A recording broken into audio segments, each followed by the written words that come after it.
Hi, hello, வணக்கம் and welcome to Pandeeswari Thiyagarajan novels channel. இப்போ நீங்க கேட்க போற கதையோட தலைப்பு என் இனிய காவலனே, காதலனே. இந்த கதை உங்களுக்கு பிடிச்சிருந்தா லைக் பண்ணுங்க. உங்களோட ஃப்ரெண்ட்ஸ் அண்ட் ஃபேமிலிக்கு ஷேர் பண்ணுங்க. மறக்காம உங்களோட கருத்துக்களை கமெண்ட் பாக்ஸ்ல கமெண்ட் பண்ணுங்க. டெய்லி கதையை தொடர்ந்து கேட்கணுமா? எங்களோட சேனலை சப்ஸ்கிரைப் பண்ணுங்க. கூடவே பெல் ஐகானையும் கிளிக் பண்ணுங்க. வாங்க கதைக்குள்ள போகலாம். என் இனிய காவலனே, காதலனே.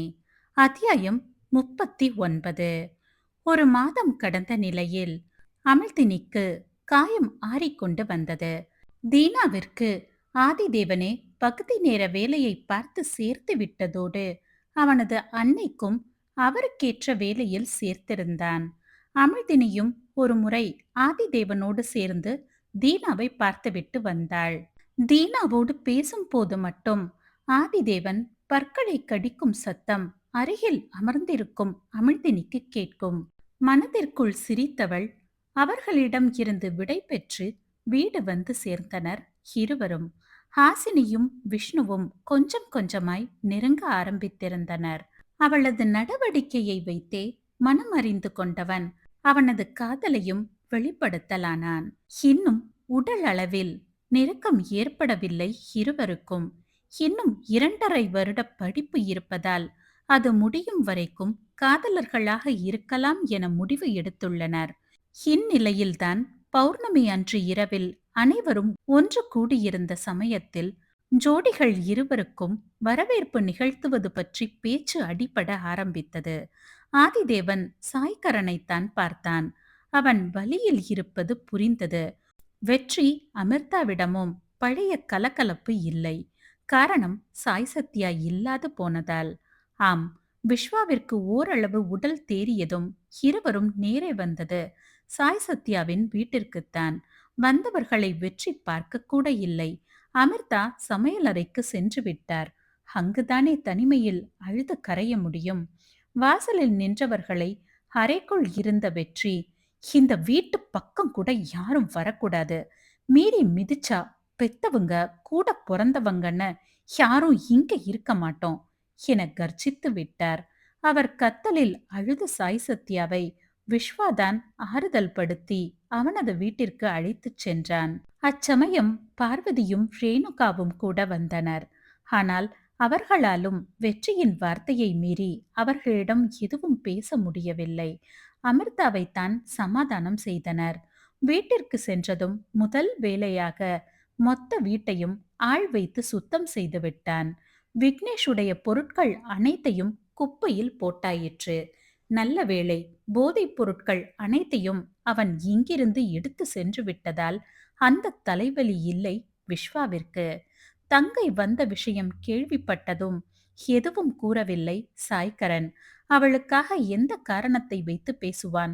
இப்போது வரவேற்பு என்ற பேச்சு வந்ததும் சாய்கரனிற்கு தங்கையின் வாழ்வு இப்படி உள்ளதே என நினைப்பு வந்துவிட்டது. அவனுக்கு மட்டுமல்ல, பெற்றவர்களுக்கும் தான். ஆதிதேவன் சத்தமாகவே கேட்டுவிட்டான் வெற்றியிடத்தில். மாமா, சத்யாவ ஏத்துக்கலாமே. ஆத்திரப்படவில்லை, பதறவில்லை, நிதானமாகவே பதிலளித்தார். ஏத்துக்கலாம் ஆதி. ஆனா என்னால அவள என் பழைய சத்யாவா நினைச்சு பேச முடியாது. ஏன், அப்படி பார்க்க கூட முடியாது.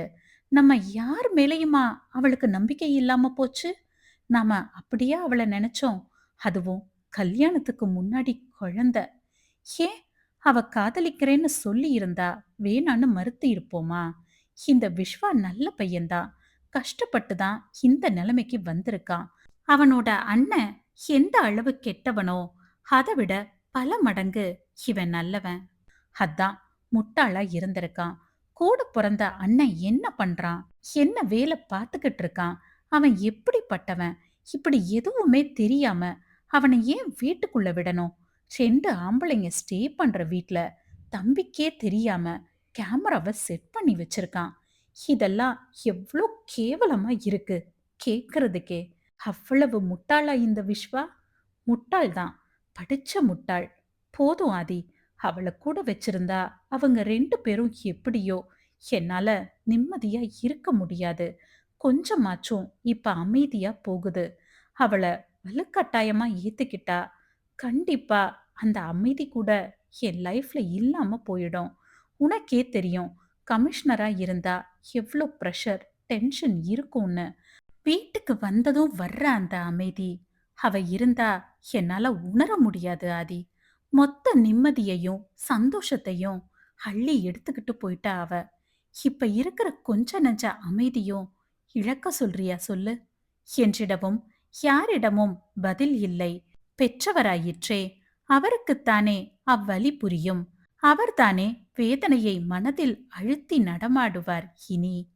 அவரது நிலை புரிந்து சாய் சத்யாவின் பேச்சினை அத்தோடு யாரும் எடுப்பதில்லை.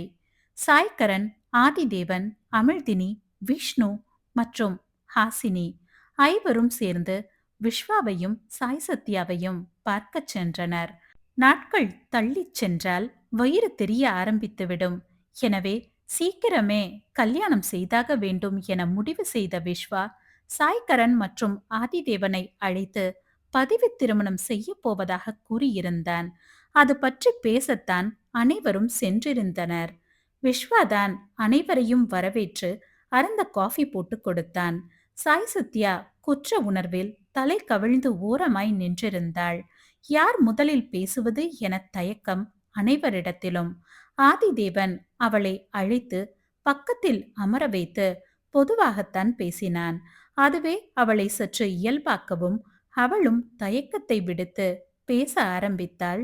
கொஞ்சம் கொஞ்சமாய். யாரும் அவளிடம் ஏன் இவ்வாறு செய்தாய் எனக் கேட்டு கஷ்டப்படுத்தவில்லை. நடந்து முடிந்தாயிற்று. இனி என்ன செய்ய முடியும்? அதன் பின்னர் அனைவரும் அவளிடம் பேசினர். எப்பவும் போலத்தான். அதுவே அவளுக்கு மன அழுத்தம் சற்று குறைந்தது போல் உணர்ந்தாள். இன்னும் இறுதி செமஸ்டர் இருப்பதால் திருமணம் முடித்துக்கொண்டு கல்லூரிக்கு சென்றால் யாரும் தவறாக பேச மாட்டார்கள் என்றுதான் இந்த பதிவு திருமணம். சாய்கரன் வெளிப்படையாகவே கூறிவிட்டான். பெரியவங்க யாரும் வரமாட்டாங்க விஸ்வா. எங்களால அவங்கள எதுவும் சொல்லி பேச முடியாது என்றிடவும் தலையசைத்து கேட்ட விஸ்வா, எனக்கு புரியுது. எங்க பக்கமும் தப்பு இருக்குதானே. டைம் எடுக்கும் மாறுறதுக்கு. நாங்க வெயிட் பண்றோம் என தன்மையாகவே தப்பை ஏற்றுக்கொண்டு பேசினான் விஸ்வா. பின்னர் 2 நாட்களில் பதிவு திருமணம் வைத்துக் கொள்ளலாம் என முடிவு செய்யப்பட்டு அதற்கான ஏற்பாடுகள் நடைபெற்றன. அமிர்தினியும் ஹாசினியும் தான் சாய் சத்யாவிற்கான உடைகள், நகைகள், வீட்டு உபயோகப் பொருட்கள் என அனைத்தையும் பார்த்து பார்த்து ஒன்றாக சேர்ந்து வாங்கினர்.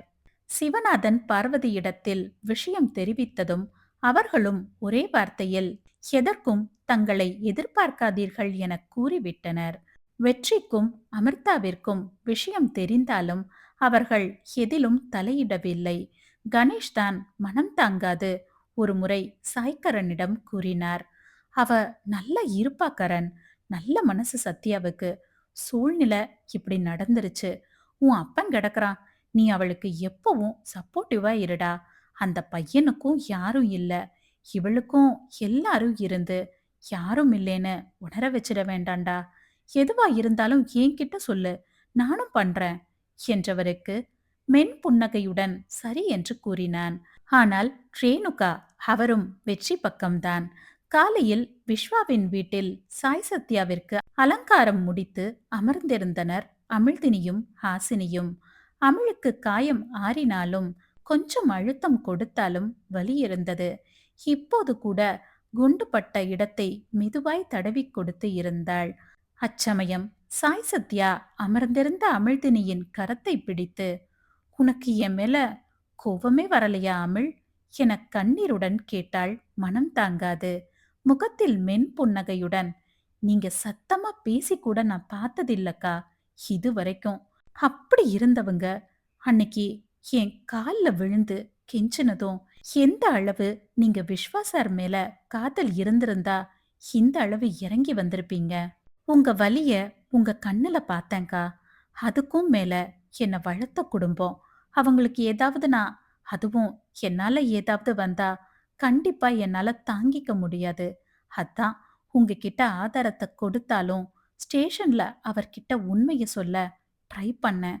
பட் உங்க பேர சொன்ன அடுத்த செகண்ட் என்ன சுட்டுட்டாங்க. நல்ல வேளை உங்க பேர மட்டுமாச்சும் சொல்லியிருந்தேன். அதான் அவர் உங்கள தேடி வந்துட்டாரு. ஆமா அமிழ்.